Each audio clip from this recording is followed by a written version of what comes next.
MacArthur, Deitch, and Shannon on the McCowan podcast. Bob's still on the IR. Scotty, we talked about Tiedemann being out. Have you heard anything in the last 48, 72 hours on Jordan Romano since his tweak in the All-Star game? It doesn't sound serious, and thank goodness for that. I think it's one of those things, guys, where it happens and it's not serious in the moment, and Jordan's thinking, I'm in an All-Star game. Like, this game doesn't count in the standings for the Toronto Blue Jays, and this kind of sort of doesn't feel right.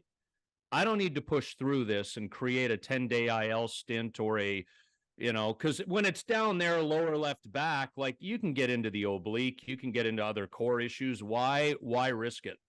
So I think very smartly, and much to his own disappointment, but very smartly, he played it safe and got himself out of there. So, I mean, athletes, they love to compete, and you know how much it means to these guys, especially a guy like Jordan, who toiled in the Blue Jays minor league system forever, got exposed in the Rule 5 draft after 5 years in the system, got picked up, ditched by the Texas Rangers, back to Toronto, and now all of a sudden he's a guy. Like, he's been through the grind. These moments matter to him. Plus, he's a Toronto area kid, et cetera, et cetera, et cetera. So good for him to play it smart, and let's just hope he's okay, because he's crucial to what this team is trying to do. The second, it's so weird to call it the second half because we have indeed passed the second half. But we're at a point now where if you're covering this team, you start to think about pieces on, okay, what do they need to do? Should they make a deal prior to the August 1st deadline? Where is this team realistically as we sort of head forward to the stretch? I just read my colleague Caitlin McGrath, who sort of examined some of this in The Athletic.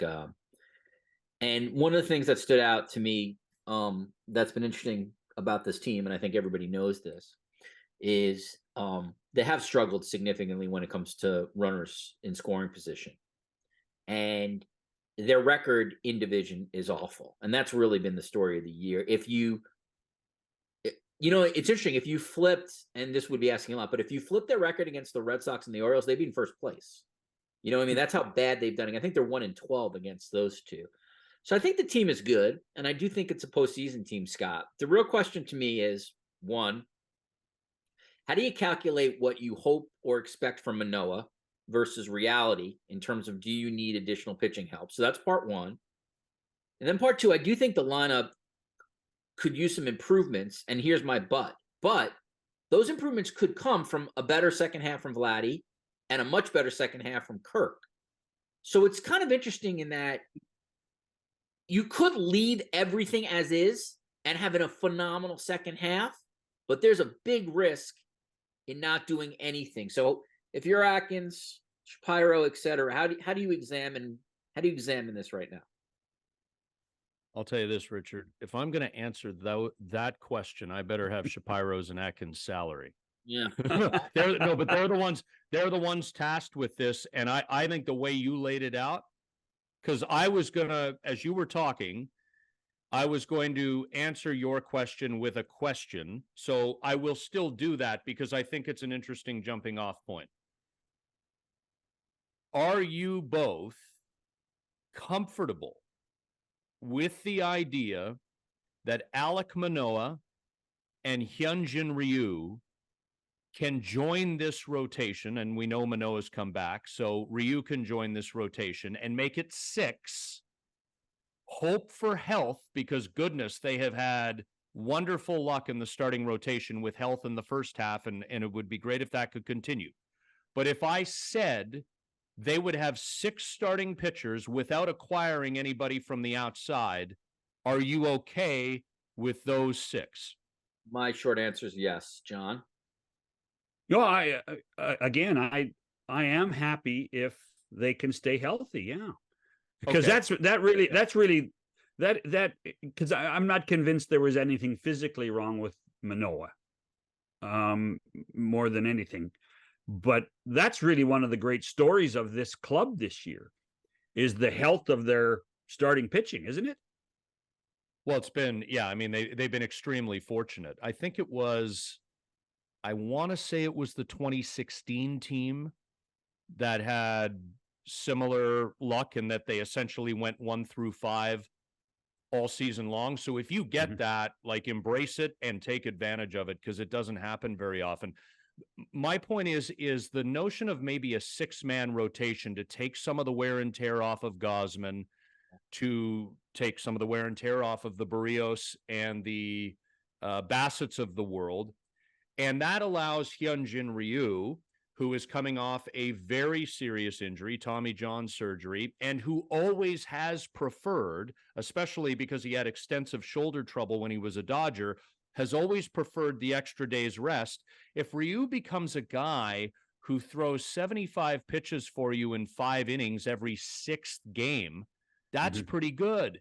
And Alek Manoah, it would be the cherry on the whipped cream on the ice cream in this Sunday if he somehow reverted to 2022 form, but he doesn't need to, because Gosman's an ace and Barrios is pitching really well again. If Manoah can just go out there and give up 2, 3, or 4 runs in 5 1/3 or 6 innings every 6th day, and not walk the world and not wreck the bullpen, that's all you need.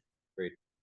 In fact, save the bullpen. In fact, let's face it. Right. Like, you can't have, the problem became, it was Kikuchi last year, it was Manoah earlier this year. You can't have a starting pitcher every 5th day requiring the bullpen to get 22 outs to get you through the game. That just destroys you, right? Because you can't build that back up unless you get a complete game or something close to it the next night. So if they can go 6-man and have these guys be effective enough to let, hopefully, the offense find itself a little bit and carry the day, then that problem gets solved internally. I think the bullpen is also an interesting conversation, because what will Chad Green be? He's coming off serious injury too. And so sometimes, when you've had a significant arm issue, it isn't that there's pain or residuals in that way when you first return, but it's that you're not necessarily commanding your stuff, and that can take time. So if Green comes into the bullpen and is stout, and Nate Pearson, who is a flamethrower with a pretty good offset of a breaking pitch, if Nate Pearson can somehow locate it a little better and fool guys a little more so that not a lot of outs are 398 feet, as they seem to be, they may have something there, and then they can focus on the lineup. Because, Richard, I am less comfortable with buying into the notion that Alejandro Kirk is just going to find it. And that's no disrespect to Kirk. It's just that he's such a young player. I need to see it before I believe it. And back to what I said off the hop here in the first segment, if you're just joining, Vladimir Guerrero Jr. needs to have moments this in the final 70-some games here. Moments. First and second, second and third, 1 out or 2 out. You're down 2-1. You're down 3-2. It's the 6th inning, so it's probably his second to last at bat of the game. Hit 1 out. 2-1 becomes 4-2. 3-2 becomes 5-3. Bullpen: Swanson, Meza, Chad Green, Nate Pearson, Jordan Romano lock it down. A loss becomes a win. Yeah. And they need about 5 or 6 of those, I think, to differentiate. And Vladdy doesn't have to be Vladdy every time, but Vladdy's the guy I'm isolating on, because, man, we got to see some bop in that bat. The thing, I mean, obviously I agree with everything you just said. The problem for me, I'm actually less worried, like you, about the pitching than I am about the hitting, because I'm actually really, I believe Ryu and Manoah are going to have, I certainly believe Manoah is going to have a good second half, and I think Ryu can be effective, at least based on everything I've read. He's also a smart pitcher, and velocity's never really been his thing anyway, so I think he'll be fine. They have too many, or they've had too many at bats this year, which are 2 automatic outs, and Kirk, Varsho, Brandon Belt at different times, although he's certainly been hot. Chapman. The if two of those guys could get it together, it's a whole different lineup. And then the real question for me is, okay, and like Scott's saying, you know, Kirk's a young guy. You don't necessarily guarantee it. So is there a hitter out there on a lousy team that's going to, let's say, be a free agent at the end of the year that you can essentially get as a rental for cheap?